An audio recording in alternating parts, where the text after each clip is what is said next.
made fun of his tuxedo with my friends at the bridal shower. His cold response surprised me. My name is Melissa Brown, female, 29, and I've been with Scott, male, 32, for a while now. He's a dentist and I'm in marketing, so we don't typically move in the same circles, but then one day we met at a party hosted by a friend of mine. She's a socialite type and tends to throw these elaborate and expensive parties for her important friends. My interaction with Scott was pretty brief. If I'm being honest, he didn't seem all that interesting to me. He wasn't exactly dressed well, and he was super awkward. It just didn't really seem like he belonged there, with people like that.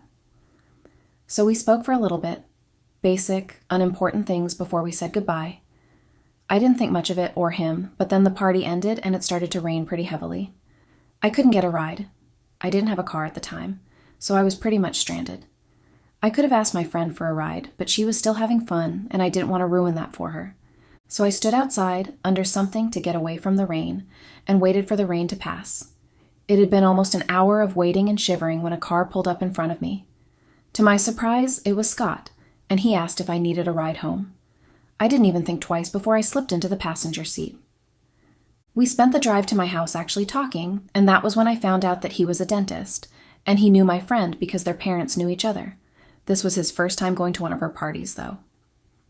I told him about how I got into marketing and advertising, and then we just continued talking. I was shocked by how much I liked him, since he wasn't usually the kind of guy that I go for. It's not that I'm materialistic, it's just that I like men who have a lot more to offer. Scott did well for himself, but he certainly wasn't as wealthy as some of my friends or the men I dated before. But there was just something about him. He was goofy, and as I mentioned before, very awkward.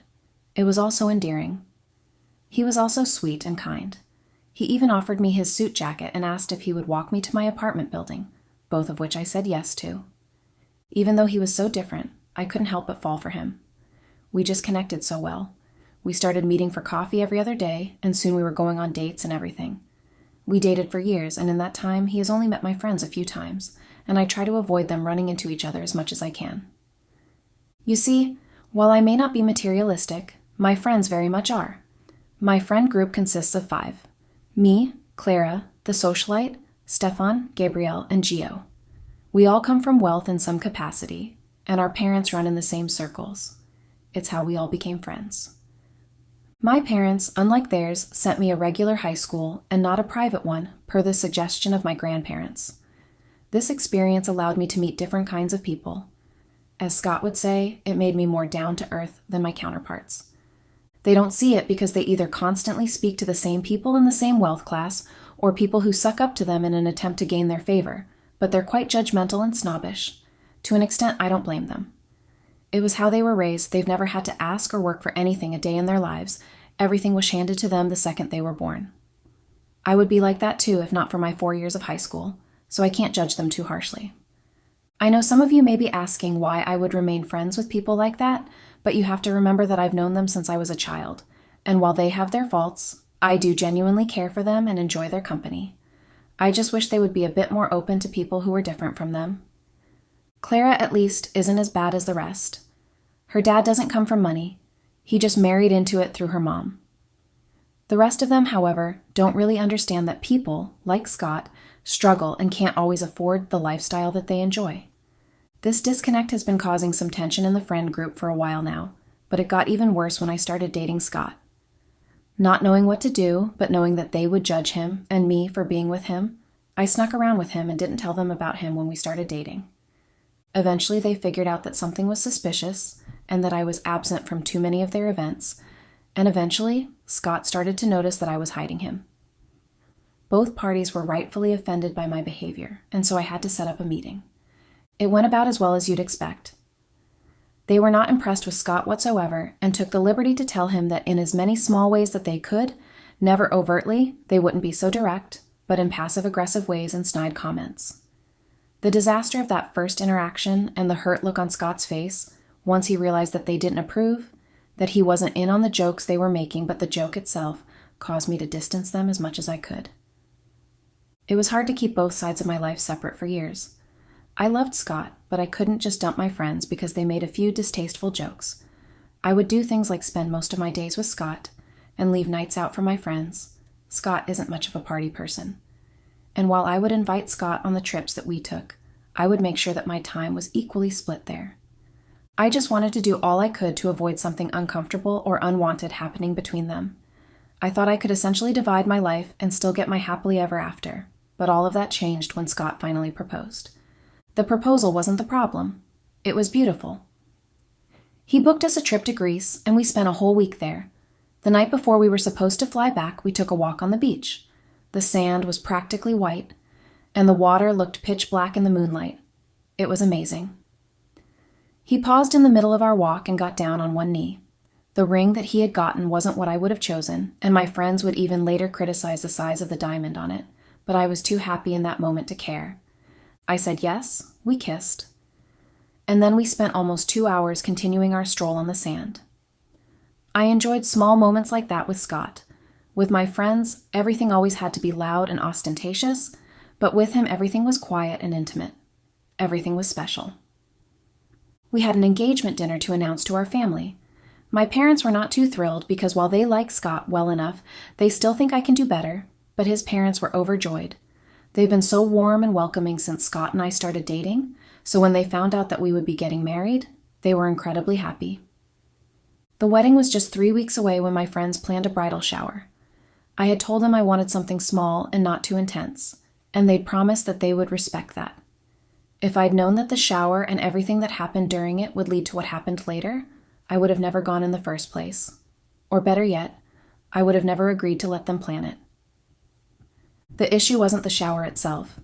Surprisingly, they did respect my wishes, and instead of throwing some big party, they rented out a small cafe for the day and had it decorated in various pastel colors. The presents they'd gotten me had been stacked up in a pile so high that I'd wondered if it would all fit in my car. The problem for once wasn't them. It was Scott. A few days before the shower, he called me into our bedroom, presented me with a garment bag, and asked me to open it. I did, and inside was the ugliest suit I've ever seen. It was pale blue, and it had awful tailoring. So imagine my shock and horror when he told me that it was what he would be wearing for the wedding. Not only was it ugly, but the color would clash with both my dress and the decorations we'd already picked out for the venue.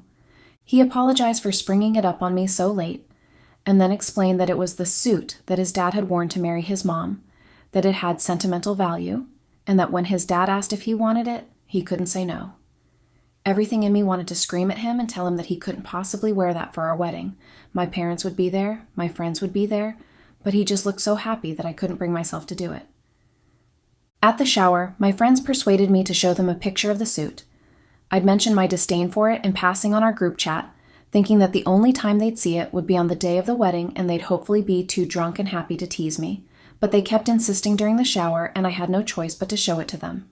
Everywhere was quiet for a moment as they stared at my screen before they all burst out laughing. It was so loud that my face grew hot with embarrassment, and I thanked the stars that the only other people in the cafe were the staff. I felt bad, but I could handle their teasing. We'd been making fun of each other since we were kids. Things took a turn, though, when someone in the group spoke up. Stefan had always been very vocal about his disapproval of and general dislike for Scott. He made it very clear with the things he'd say when it was just us, and the way he would just completely ignore Scott when we were all together. To give context, Stefan wasn't just a friend. We dated for a while when I was younger and on and off in our early 20s. We've just always been together in some way. He was, to put it plainly, a golden boy. He got good grades, played sports, and had a trust fund before he was in middle school. He just had something about him, this magnetism that drew people in, and I was not immune. I'm not proud to admit it, but being around him made me regress. It was like the second I was around him, I reverted back to my younger self, a 15-year-old with a crush, desperate for his attention. That was why when he said the words, "I can't believe you're getting married to this clown," my first instinct wasn't to get upset or yell at him, but to respond with something like, "I'm marrying a grandpa. Send help," which caused them to continue laughing and for Stefan to smile at me in this strange way, like we just shared a secret. I regretted it the second words left my lips. Their laughs made me feel awful, and Stefan's smile made me feel even worse, not because I was disgusted with him or myself, but because of how his smile had made me blush. It sounds awful, I know, but I couldn't help it. We had such a history between us. Even though I felt bad, I was spurred on by the fact that they were now laughing with me instead of at me.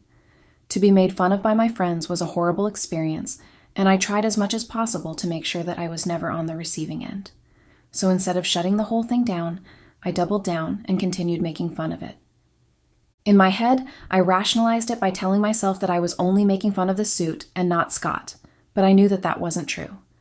I should have just stayed silent and let them have their fun, but I didn't, and it ruined everything.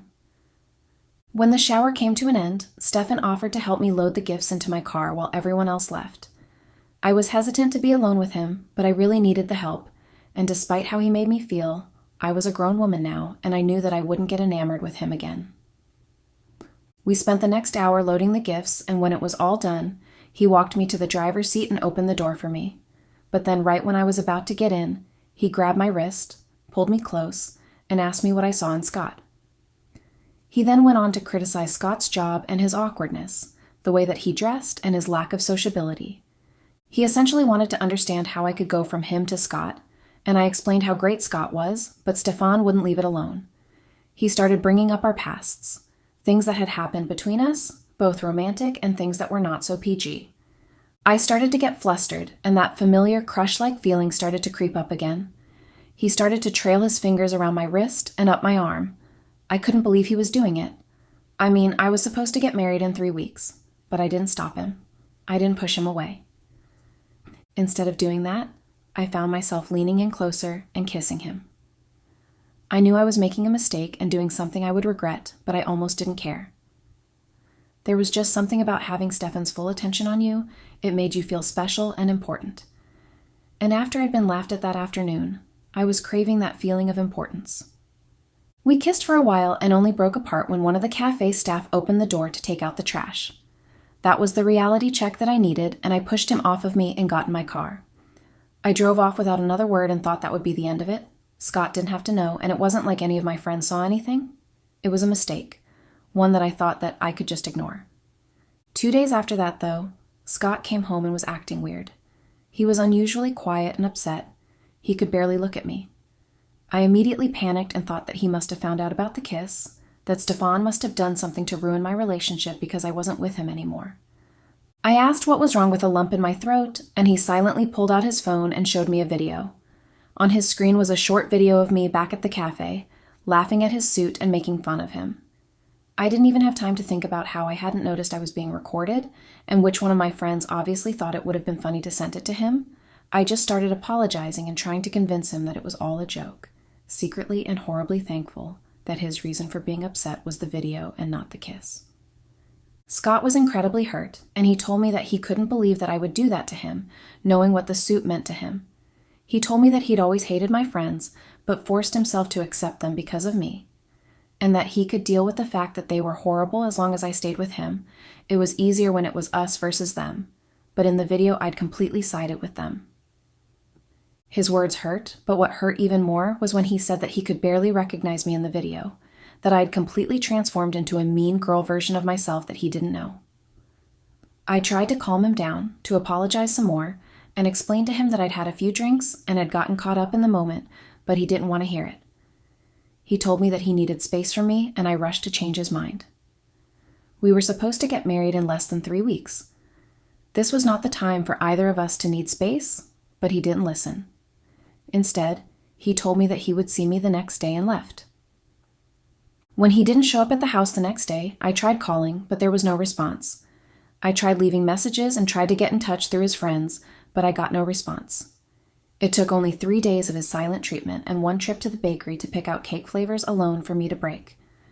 I was so lonely and so angry that Scott would abandon me practically 2 weeks to our wedding, and in the heat of planning because of something so silly and ridiculous. He already knew how my friends could be, and how they liked to joke around. Why was he surprised now? Why was he suddenly so cold about it now, when we were getting married so soon? I wanted to be validated. I wanted to be understood and told that Scott was overreacting and that what I had done wasn't so bad. And in my anger, I went to see the one person I knew would completely agree with me, the one person who would always find fault in Scott, Stefan. I was just going there to feel better about being abandoned and feeling alone, but then the second he answered the door, I don't know what came over me again. Things got heated between us and we ended up sleeping together. I don't fully understand why I did it because I love Scott. I really do. But I just felt so weak and betrayed in that moment. Scott claimed that we were supposed to stick together, and yet he left me weeks away from our wedding. Maybe I did it to make myself feel better. Maybe I did it to punish Scott. I don't know. The only thing I do know is that I felt terrible after, like I'd actually betrayed him this time, and the only thing I wanted to do in that moment was see him. So I left Stefan's place and rushed to Scott's parents' house. It was the only place I could think of where he could have been for days, but he wasn't there. His mom greeted me with her usual warmth, but his dad was kind of cold, which let me know that Scott had definitely told him about what I'd done and said about his suit. I tried to reach Scott multiple times, but he wouldn't answer. Aside from guilt, I started to feel angry. He was as upset over me calling an ugly suit what it is. He didn't even know about what had happened with Stefan, and he was already this upset. After about another day, Scott finally came home, and the first thing he did was apologize and ask for my forgiveness. He was so distraught, there were even tears in his eyes. He told me that he was sorry for being gone for so long and that he had overreacted, that the only reason he had taken it so harshly was because he'd always been insecure about his background and the fact that I'd chosen him instead of someone better, so to hear me essentially confirm his insecurities and join in when my friends were dogpiling on him felt very hurtful. As I watched him, the man that I love more than anything, break down crying about how sorry he was, I felt so guilty. He was so broken up about leaving me for all those days while I was out cheating on him with a man that had been nothing but horrible to him since the day they met. I felt awful and horrible, not only because I'd betrayed him, but because I'd done it with someone like Stefan, who I'd always known was an asshole. It all got too much and I couldn't take it anymore. I asked him to stop and then to sit down with me. I wasn't an idiot to tell him that I cheated on him when he was asking me for my forgiveness. I told him that his behavior made me really upset and I would forgive him if he promised to never pull this up again. He promised me, and we kissed, but just as I thought that everything was all right again, he got a message on his phone. Scott always answered his phone because he's a doctor and needs to be available in case there's an emergency, so he pulled it out without even thinking. I watched the look of his face slowly morph into one of confusion and then anger. I asked him what was wrong repeatedly, and he just held the phone in front of me. There was another video playing, and to my horror, it was one of me kissing Stefan at his apartment the night we slept together. I glanced away immediately, already knowing what came next, and knowing that Scott had no doubt figured it out as well. There was no denying anything. It was clear as day from the videos and messages that Stefan had sent him, and the look on Scott's face that he knew that I'd now betrayed him once again. I instantly tried to explain things to him, to try and dig myself out of the hole I'd made. I explained to him that I'd only done it because I felt lonely, and because he'd punished me for something so trivial, I tried to get him to see that it wasn't something that needed to ruin us. We were getting married in 2 weeks. We both had family flying into the city for the big day. There was no need to end it all.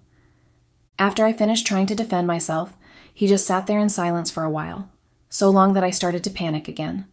I tried to bargain with him instead. I told him that I'd leave my friends, I'd never speak to Stefan or the rest of them again, if only he'd just forgive me. The tables had turned, and I was the one begging and pleading now. Finally, Scott turned to me, and for a brief second I had hoped that he had understood what I'd said and was willing to forgive me.